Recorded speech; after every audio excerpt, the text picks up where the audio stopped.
Bonjour, bienvenue dans l'émission Toute Info, Tout en Signe.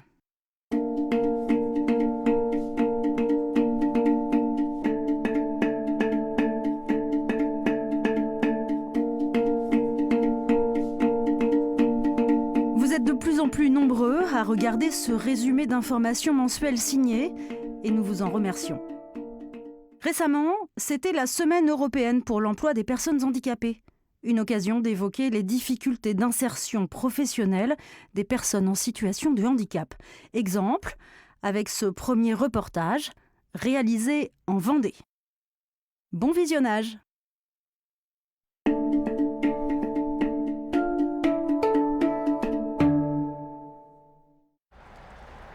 Adeline est fleuriste depuis 3 ans. Cela ne se voit pas, mais elle souffre de troubles de la mémoire et de l'élocution. À cause de ses handicaps, elle a eu beaucoup de mal à financer l'ouverture de son magasin. Les banques ont refusé de lui prêter de l'argent. Dès qu'on parle de handicap, dans l'inconscient de personnes, le handicap est associé à l'échec. Vous avez ressenti à ce moment-là? De la honte. Face au banquier, c'est plus de la honte et la gêne d'être pas normale, quoi. Adeline s'est alors tournée vers l'AGEFIP et la BGE, 2 organismes spécialisés dans le soutien aux personnes handicapées. Pendant 3 ans, ils l'ont aidée dans ses démarches administratives et lui ont prêté 15 000 € pour financer son projet. Chaque année, dans les Pays de la Loire, 300 personnes handicapées comme Adeline sont ainsi accompagnées pour créer leur entreprise.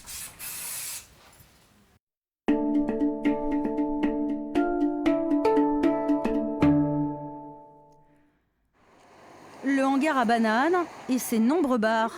Un lieu de fête bien connu des jeunes Nantais, mais de moins en moins apprécié à cause de l'insécurité qui y règne le soir et la nuit. Ce groupe d'amis, victime il y a quelques semaines d'une agression, ne veut plus y aller. Il n'y a aucune lumière. 4 réverbères pour un lieu aussi vaste. Ils peuvent tout à fait se cacher. Il y a des buissons, il y a des arbres, il y a des pierres. Ils peuvent tout à fait se cacher derrière. Ces jeunes filles ont lancé une pétition pour dénoncer le manque de sécurité le long de ce quai de Loire. Elles ont recueilli plus de 16 000 signatures.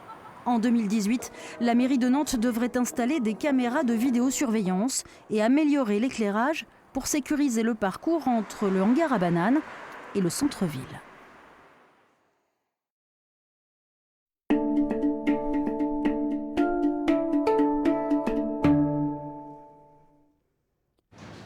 Dans la région, la lutte contre le gaspillage alimentaire s'organise. Déjà, 2 applications numériques recensent les magasins qui vendent à petit prix des produits à la limite de la date de consommation.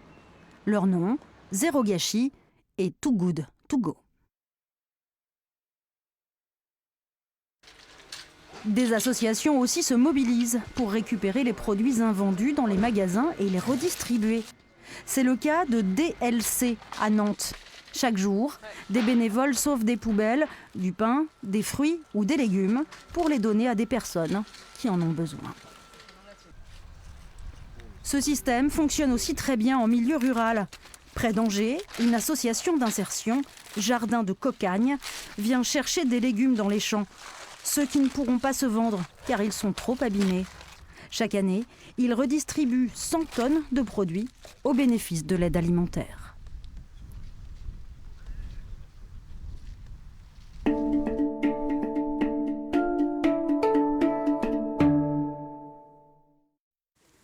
À Saint-Nazaire, à l'appel de l'association Estuairez-vous, une vingtaine de bénévoles a nettoyé la grande plage de ses déchets. Leur constat est effrayant, plastique, papier de bonbons et autres emballages alimentaires jonchent le sable. Quand on se baigne, on ne voit absolument pas de sac plastique nous arriver dessus. Mais si on s'arrête 2 minutes, qu'on regarde vraiment à nos pieds, on se rend compte qu'il y a des mégots de cigarettes, qu'il y a plein de petits fragments colorés, c'est clairement pas des algues. Donc c'est vraiment de prendre conscience. Donc c'est pas juste on ramasse, c'est un point, voilà, on a ramassé aujourd'hui, on oublie. C'est vraiment que les gens prennent conscience, qu'ils puissent en parler autour d'eux et échanger des petites choses dans leur quotidien. En 1 heure seulement, le groupe de bénévoles a ramassé 33 kilos de déchets, principalement du plastique, et plus de 1000 mégots de cigarettes.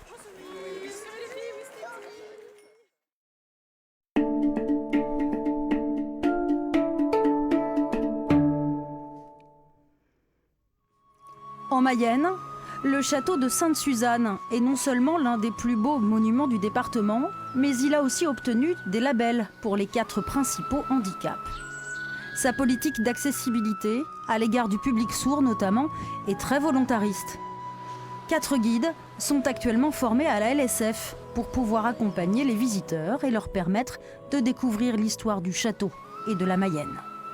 Les visites guidées se font sur réservation. Tous les renseignements sont sur ce site internet. Et pour les sourds appareillés ou malentendants, des boucles magnétiques sont disponibles à l'accueil du château.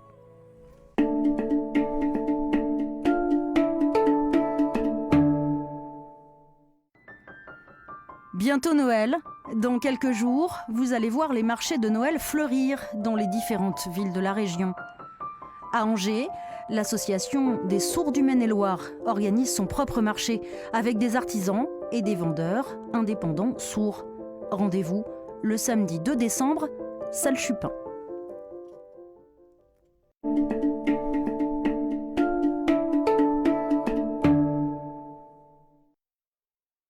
Nous venons d'en parler, la période des cadeaux de Noël approche et vous irez peut-être flâner dans un marché de Noël.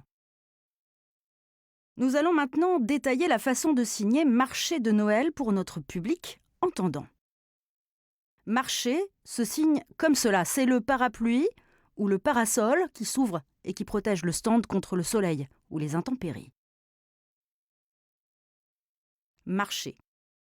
Noël. C'est l'évocation de la barbe fournie du Père Noël. Marché de Noël. L'émission Toute Info, Tout en Signe est à présent terminée.